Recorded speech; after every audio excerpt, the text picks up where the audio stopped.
It was 3:17 a.m. when her whisper tore through the silence. "Ethan, wake up. We need to talk." My eyes fluttered open to the dim blue glow of our alarm clock. The world outside was asleep, the kind of stillness that makes even breathing feel too loud. Her silhouette sat on the edge of the bed, shoulders trembling, hands clenched in her lap. Something inside me knew, before she even spoke, that whatever came next would change everything. "Anna," I murmured, my voice raspy with sleep. "What's wrong?" She didn't look at me, just stared ahead, eyes fixed on the dark corner of the room like she was afraid it might stare back. "I can't keep lying to you," she whispered. The words landed with a cold finality that made my stomach twist. "Lying?" I sat up slowly. "What do you mean?" She turned to me then, and even in the half-light, I could see the tears streaming down her cheeks. "I've been seeing someone," she said, her voice cracking on the last word. The world seemed to tilt.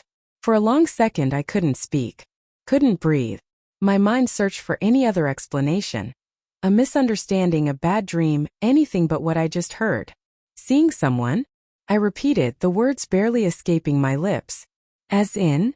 "Yes," she choked out. "I'm so sorry, Ethan." Silence.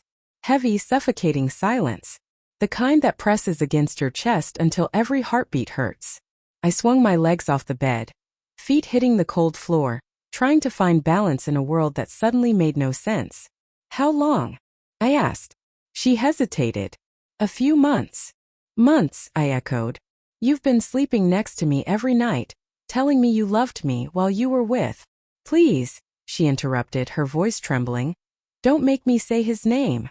That was when the anger hit sharp and blinding. "You owe me that much, Anna." "Who is he?" She looked down. "Someone from work." Of course. It's always someone from work.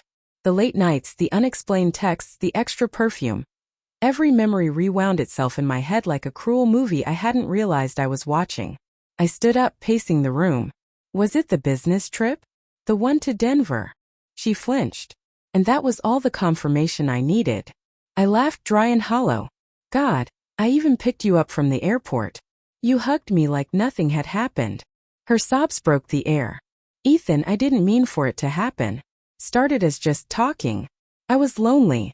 You were so distant after your dad died, and I turned to her, eyes burning. "Don't you dare blame this on my grief." She buried her face in her hands, shoulders shaking. I know. I'm not excusing it. I didn't know how to reach you anymore." Her words hit a tender nerve. Because somewhere, buried under the fury and betrayal, I knew there was truth in that. We had grown distant. I had been quiet, withdrawn. But I had still been faithful. I had still been hers. I sank back down on the bed, numb. "So what now?" She looked at me, eyes red and raw. "I ended it. Tonight. That's why I woke you up. I couldn't keep living with it. I needed to tell you." The honesty in her voice twisted the knife deeper. "You ended it because you felt guilty," I said. "Not because you suddenly remembered you loved me." She didn't deny it. That silence, her silence, said everything. The rest of the night unfolded like a slow-motion car crash. We talked, or tried to. Between the tears and the anger, between her explanations and my disbelief, the hours blurred. She told me how it started. Casual conversations at the office, shared frustrations, then dinners, then a hotel room. She cried after every sentence, like each word cost her a piece of her soul. And I listened because I needed to know how my marriage had unraveled, while I was too busy trusting her to see it. At one point I asked her, "Did you ever think about me? About us? When you were with him?" She nodded slowly. "Every time. And that's what made it worse." Her words were a dagger. By the time the sun began to rise, painting the sky in muted pinks and grays, we were both hollowed out. "I don't expect you to forgive me," she said quietly. "I just couldn't keep living a lie."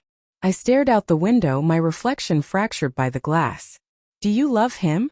A pause. Then softly, "I thought I did." That was it. The moment something in me finally broke.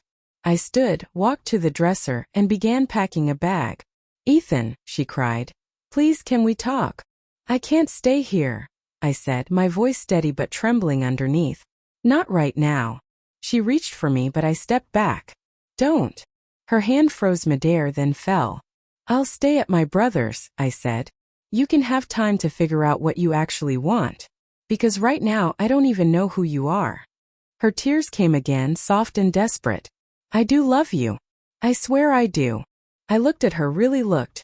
At the woman I'd shared 10 years of my life with, the woman who knew how I took my coffee, who'd once danced barefoot in the kitchen at midnight. She looked like a stranger wearing my wife's face. Then why wasn't that enough? I asked quietly. She had no answer. I left at dawn.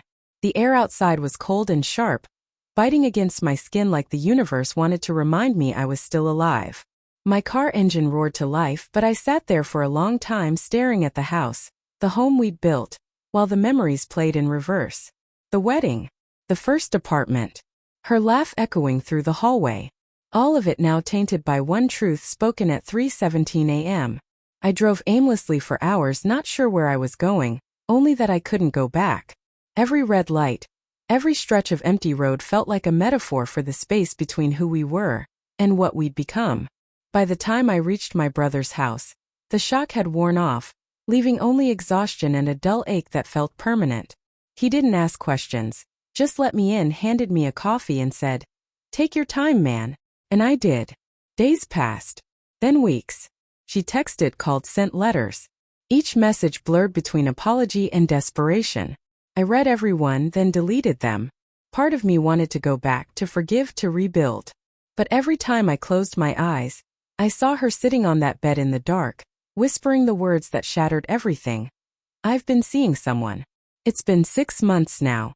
The divorce papers are still unsigned, sitting in a drawer I can't quite bring myself to open.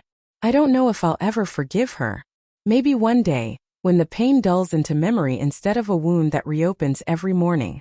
But I do know this. 3:17 a.m. my world ended. And in the ruins I finally learned that sometimes love isn't destroyed by hate. It's eroded by silence, neglected until someone else fills the spaces you left empty. She confessed to free herself. But in doing so she freed me too. And maybe that's what forgiveness really is, not forgetting what broke you but finally letting go of the weight of remembering.